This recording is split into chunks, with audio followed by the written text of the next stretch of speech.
গরু পাচার মামলা এবার বিনয় মিশ্রকে গ্রেফতার করতে চায় সিবিআই, আর তাই গ্রেফতারি পরোয়ানা জারির আবেদন জানিয়ে দিল্লির আদালতে দ্বারস্থ হলো সিবিআই। এই আবেদন সিবিআই তরফে জানানো হয়েছে। সম্প্রতি দিল্লি আদালতে এই আবেদন তাদের তরফে করা হয়েছে। বিনয় মিশ্রকে দুর্নীতির পর দীর্ঘদিন ধরে পলাতক বলে উল্লেখ করেছে সিবিআই। 13ই আগস্ট মামলার শুনানির সম্ভাবনা। এর আগে আপনারা জানেন যে 2020 সালে মামলার তদন্ত শুরু হওয়ার পরই দেশ ছাড়েন বিনয় মিশ্র। দ্বীপরাষ্ট্র ভানুয়াতুতে গা ঢাকা দেন তিনি। ভানুয়াতুর পাসপোর্টও তৈরি করে নেন বিনয়, এমনটা দাবি সিবিআই এর। ভানুয়াতুর নাগরিকত্ব নিলেও দুবাই এবং লন্ডনে যাতায়াত বিনয় মিশ্রর। 2021 থেকে বিনয় মিশ্রর গতিবিধির ওপর নজরদারি রাখছে সিবিআই। 2015 সাল থেকে 2020 সাল পর্যন্ত বিএসএফ, রাজ্য পুলিশ ও প্রভাবশালীদের যোগসাজশে গরু পাচারের ঘটনা ঘটে। এই গরু পাচার প্রায় 500 কোটি টাকারও বেশি দুর্নীতি বলে দাবি সিবিআই এর।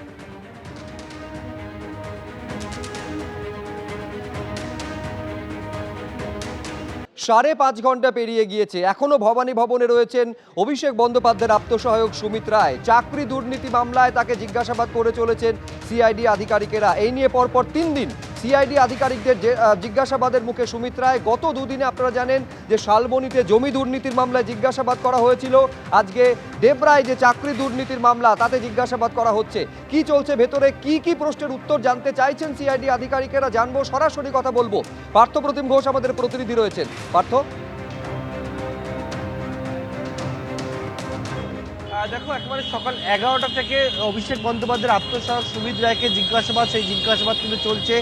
গত 16/6/2026 যে অভিযোগ জমা পড়েছে এবং সেই অভিযোগে যে দেবদার বাসিন্দা এক ব্যক্তি, তিনি যেমনটা অভিযোগ করেছেন যে হচ্ছে সরকারি চাকরি দেওয়ার নাম করে একেবারে প্রতারণার অভিযোগ। সেই প্রতারণার অভিযোগে কিন্তু রয়েছে সুমিত রায়ের নাম, এবং এক্ষেত্রে 3টে নাম রয়েছে, যার মধ্যে আশিক কাজী ইমাম। এই আশিক কাজী ইমামকে তুমি জানো এর আগে গ্রেপ্তার করা হয়েছে। সুজয় হাজরা অর্থাৎ মেদিনীপুরের প্রাক্তন তৃণমূল বিধায়ক, তার নাম রয়েছে এই মামলাতে।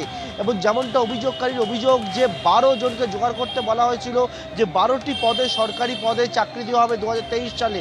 এবং এই ব্যক্তি যেমনটা অভিযোগ, তিনি হচ্ছেন একজনের সঙ্গে যোগাযোগ করেন, তারপরে তিনি হচ্ছেন সুজয় হাজরা প্রাক্তন তৃণমূল বিধায়কের কাছে নিয়ে যান, হোটেলে তারা দেখা করেন এবং সেখানে বলা হয় 12 জনকে জোগাড় করার জন্য। সেই মতো 12 জনকে জোগাড় করে 12 লক্ষ টাকা নিয়ে যাওয়া হয়, এবং তারপরে আশিক কাজী ইমাম এবং সুজয় হাজরা তারা দেবরার একটি হোটেলে মিট করে এবং এই 12 জনের সঙ্গে, এবং সেখানেই হচ্ছে তাদের কাছ থেকে হচ্ছে এই 12 লক্ষ টাকা নেওয়ার পরে 2 লক্ষ টাকা সুজয় হাজরা নিজের কাছে রাখেন এবং বাকি 10 লক্ষ টাকা এই আশিক কাজী ইমাম তিনি নিয়ে চলে যান। তারপরে কলকাতায় নিয়ে আসা হয় তাদেরকে, 12 জনকে নিয়ে এসে বিকাশ ভবন থেকে শুরু করে একেবারে খাদ্য ভবন, সেই জায়গায় তাদেরকে প্রথমে নিয়ে যাওয়া হয়, বিভিন্ন দপ্তরে ঘোরানো হয়, একটা অ্যাপয়েন্টমেন্ট লেটারের জেরক্স কপি তাদেরকে দেওয়া হয়, এবং তারপরে আবার একটা হোটেলে ডাকা হয় এবং সেই হোটেলে আবারও 12 লক্ষ টাকা নেওয়া হয়। 2 দফায় এবং 24 লক্ষ টাকা নেওয়ার পরে তাদেরকে বলা হয় এই আশিক কাজী ইমাম, সে হচ্ছে নিজেকে নবান্নের উচ্চপদস্থ আধিকারিক বলে পরিচয় দিয়েছেন বলে অভিযোগকারীর দাবি, এবং বলা হয় যে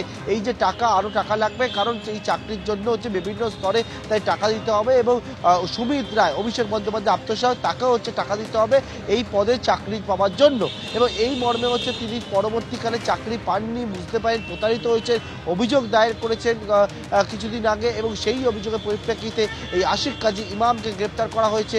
সুজয় হাজরা, যাকে তুমি জানো ইতিমধ্যে বিধায়ক, প্রাক্তন তৃণমূল বিধায়ককে, তাকে শালবনীর জমি দুর্নীতির মামলায় ইতিমধ্যে গ্রেপ্তার করে পুলিশ, এবং সেই মামলায় গ্রেপ্তার করার পরবর্তীকালে এই মামলাতে একেবারে সেই মামলায় সুজয় হাজরাকে গ্রেফতার করা হয়েছিল, আর সেই মামলাতেই পরপর 2 দিন ইতিমধ্যে জিজ্ঞাসাবাদ করা হয়েছে সুমিত রায়। এবিপি আনন্দ, এগিয়ে থাকে, এগিয়ে রাখে।